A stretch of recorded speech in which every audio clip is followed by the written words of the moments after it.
Radio WN.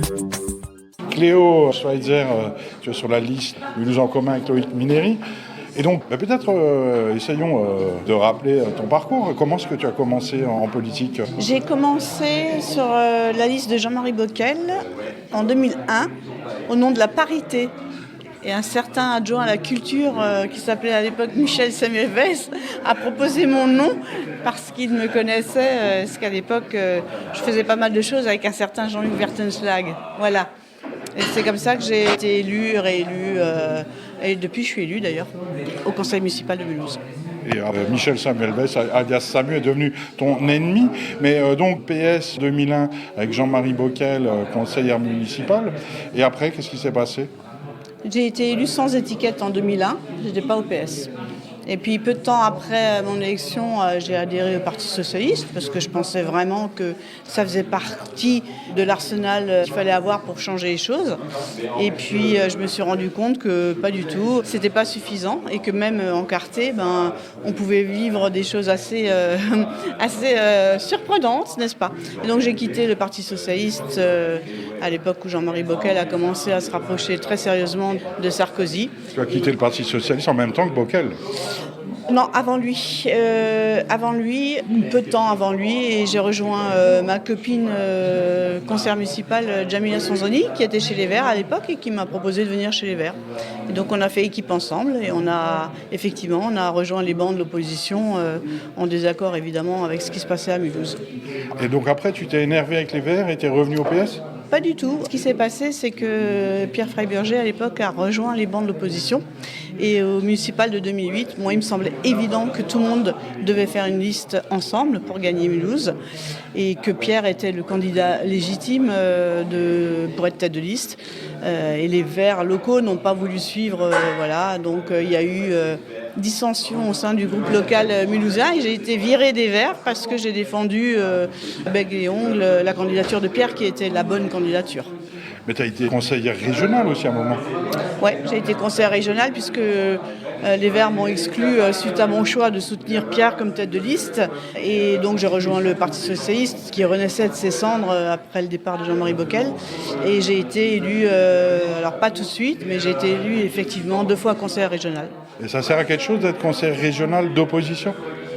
Ouais, dans les commissions, ouais. Ouais. Dans les commissions, alors pas au moment du vote du budget, parce que le scrutin majoritaire fait que, le groupe majoritaire peut faire ce qu'il veut, mais dans les commissions, ça sert effectivement quand on travaille ces dossiers et qu'on sait de quoi on parle, on peut effectivement apporter des améliorations.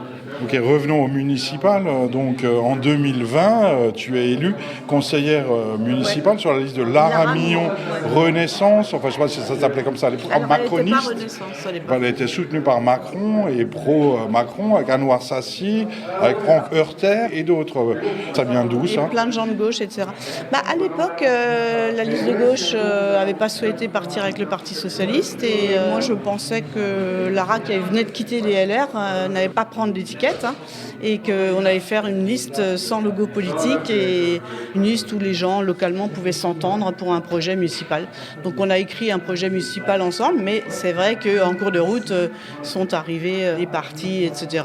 Évidemment, très naturellement, je me suis éloignée de ce projet après les élections. Et alors tu étais à l'époque PS en 2020 sur la liste Laramillon ? J'étais sans étiquette à l'époque puisque le Parti Socialiste ne validait pas cette démarche. Donc moi je me suis présentée sans étiquette. Comme un tas de gens de gauche qui étaient là et qui avaient juste envie de faire un projet pour Mulhouse et qui avaient surtout envie que l'équipe sortante perde les élections pour qu'on puisse remettre Mulhouse au cœur de l'agglomération. Parce qu'à l'époque, on était en pleine guerre entre Mulhouse et l'agglomération et ça, c'est pas possible pour Mulhouse. Oui, c'est toujours le cas, je crois. Mais, même si on dit le contraire, la piscine Curie est toujours fermée, l'extension du tram n'est toujours pas envisagée, etc. Et donc 2025, aujourd'hui, maintenant tu es nouveau étiqueté PS peut-être, sur la liste de Loïc Minéry, Mulhouse en commun. Absolument. Ok, et donc c'est quoi l'idée parce qu'il y a malheureusement LFI qui essaye de faire une liste, enfin malheureusement pour vous, et Anouar Sassi, Nous sommes Mulhouse, qui peut réunir des jeunes des quartiers populaires. Il n'y a pas éventuellement Cécile Sornin au centre droit. L'union de la gauche et des écologistes, c'est pas encore gagné. J'ai observé que Loïc et son groupe ont fait un boulot très sérieux dans la minorité du conseil municipal. Ils ont bossé leur dossier. C'est le seul groupe qui a effectivement bossé pour les Mulhousiens pendant toute cette période, il faut le dire. Donc déjà un bon point pour eux. Ensuite, Loïc n'a pas démérité aux dernières élections. Il a fait un très bon score, ce qui veut dire que pas mal de Mulhousiens ont envie qu'il soit le prochain maire de Mulhouse. Donc pour moi, c'était le candidat naturel d'une liste de gauche. Ensuite, que d'autres aient des velléités d'être tête de liste et maire de Mulhouse, ma foi, c'est l'histoire de leur vie et c'est la démocratie. Moi, je me réjouis qu'autant de personnes s'impliquent dans les élections. Après, c'est vrai qu'il y a un côté stratégique. Moi, j'ai toujours dit qu'il y avait la place que pour une liste de gauche à Mulhouse pour gagner.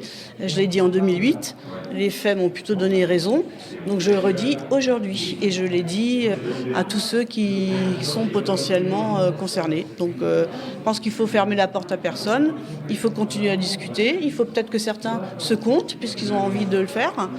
Mais surtout, il faut que le soir du premier tour, on soit au clair sur les alliances possibles, si les projets peuvent se rejoindre et si les équipes ont réussi à faire des campagnes, on va dire, complémentaires et dans le respect des uns et des autres. Pour conclure, le programme en cours de rédaction, j'imagine, mais qu'est-ce qui te semble important à défendre comme idée, comme programme?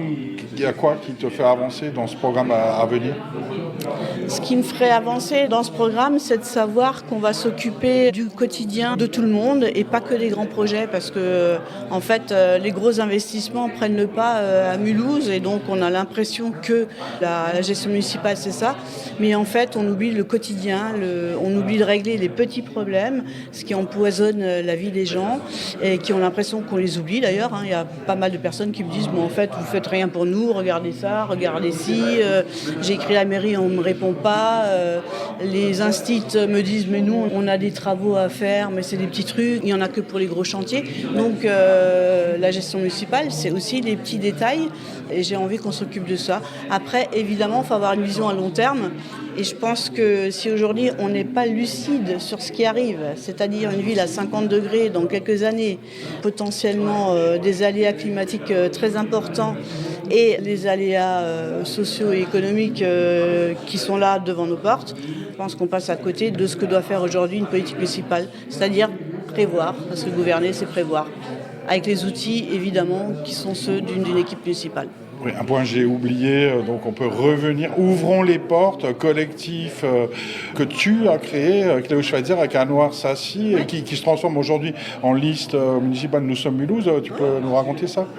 Bah ouais, en fait, on a bu un café avec Anouar et puis on s'est dit, comment faire pour faire adhérer à la politique, pour faire participer ceux qui ne participent pas, comment leur faire comprendre que c'est en s'impliquant dans la politique aussi que les choses changent. Et on a commencé à créer ce mouvement qui devait un peu faire en quelque sorte de l'éducation populaire à destination de thématiques politiques municipales.